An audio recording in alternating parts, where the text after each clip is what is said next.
I want to challenge myself today to make a very, very brief, very succinct video.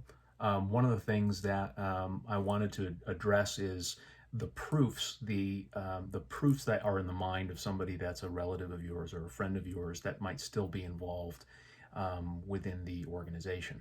One of the things that in their mind they might say to you to prove that or to justify the fact that they have the one true religion.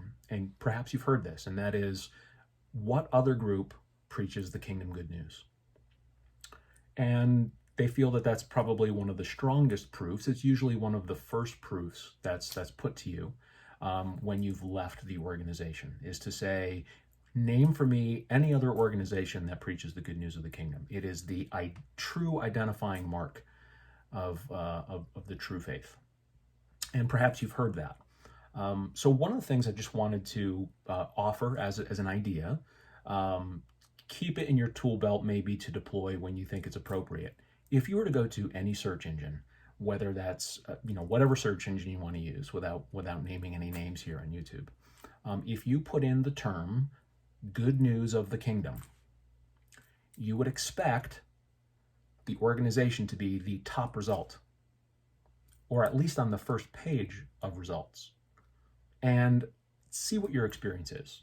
My experience when doing that is that the organization is not the first result. There are other organizations, there are other faiths, there are other religions that also preach the good news of the kingdom.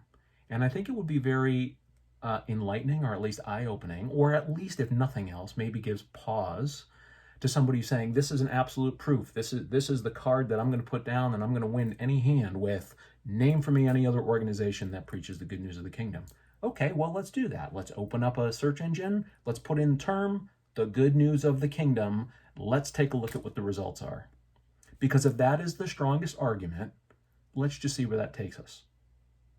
So you might want to keep that in your playbook as you prepare to have conversations. If you ever find yourself confronted with that proof, who else does this? Maybe it's something that you might find useful. So I just wanted to share a real brief video today. It led to some pretty interesting conversations, and just to see the look on the face of somebody who's like, I didn't know that. So the idea is, if there's one little crack in the foundation where somebody is only parroting back what they've been told, they haven't established it as truth themselves, it's just they hear it time and time and time again. So in their mind, it becomes a personal truth. It's something they hold to be true. If it's a personal truth, that's great. Let's see if it's actually an objective truth. Let's see if it's a truth that can be proven. And in some cases, it can't. Anyway, just wanted to share that. Hope you find it useful.